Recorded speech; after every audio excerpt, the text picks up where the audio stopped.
souvent des énergies néfastes ou énergies négatives, mais en fait c'est quoi? Eh bien je vous explique tout après ça.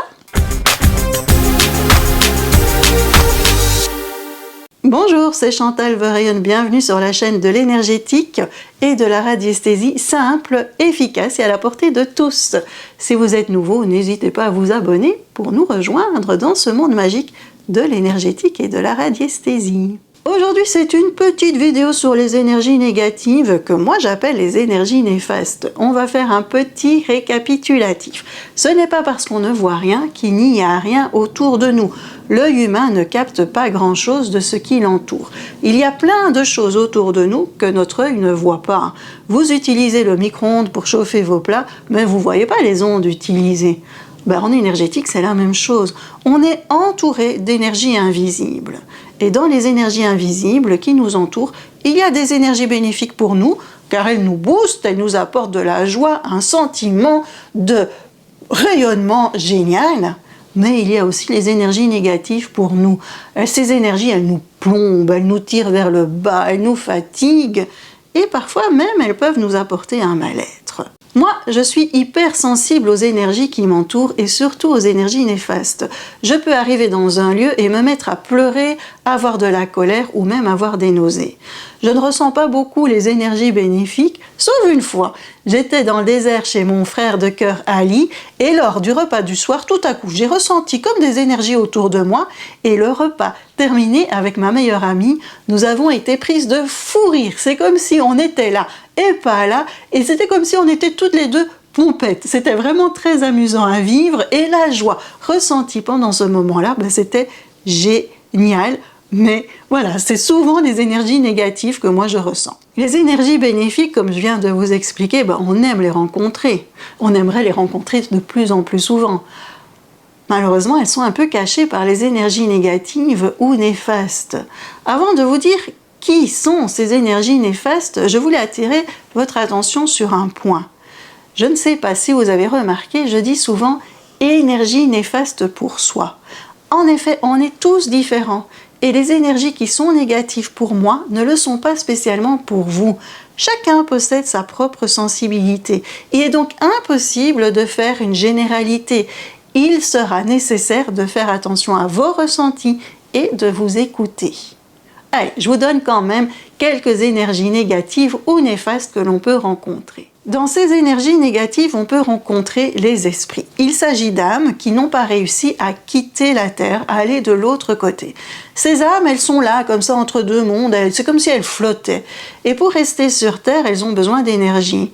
Il arrive donc qu'elles viennent pomper notre énergie. C'est pour ça qu'on dit qu'elles sont négatives. C'est pour ça qu'en leur présence, on peut se sentir fatigué ou pas bien. Ensuite, il y a les énergies négatives envoyées par les personnes qui ne vous aiment pas. Si vous êtes sensible, eh bien, une mauvaise pensée à votre sujet peut avoir un impact sur vous. Moi, il fut tout un temps où je ressentais très fort cela. J'ai beaucoup travaillé sur moi pour y être beaucoup moins sensible, car il est bien évident qu'il est impossible que 100% des personnes vous apprécient et que tout le monde parle de bien en vous. Parlant bien de vous, c'est un peu mieux ça. Il y aura toujours une personne pour vous juger, pour vous critiquer ou encore autre chose. Eh bien, en travaillant sur moi, eh bien, je suis devenue moins sensible à ce genre d'énergie négative. Je vous invite à vous faire la même chose. Et puis, il y a les énergies négatives présentes dans votre environnement. Est-ce que vous êtes sensible aux antennes 4G, 5G? Êtes-vous sensible aux ondes électriques, aux ondes telluriques, comme la présence de sources par exemple? Tout le monde n'y est pas sensible et tout cela n'est pas négatif pour tous. Moi, j'ai remarqué que lorsque j'allais dans un endroit où il y avait des sources, je me positionnais automatiquement auprès d'une source. J'habite une maison où il y a beaucoup de sources qui passent juste en dessous. Bien entendu, j'ai travaillé géobiologiquement pour que les énergies de ces sources n'aient pas un impact négatif sur moi, ma famille et mes animaux. Dans les énergies présentes dans l'environnement, vous pouvez également retrouver ce qu'on appelle la mémoire des murs ou la mémoire des lieux. Un lieu qui a vécu une grande bataille porte la mémoire de cette bataille. Moi, j'habite près de Waterloo et donc mon jardin a été sujet à énormément de batailles. Il porte la mémoire des bruits de canon, par exemple, des cris, de la souffrance. Et certaines personnes peuvent y être sensibles.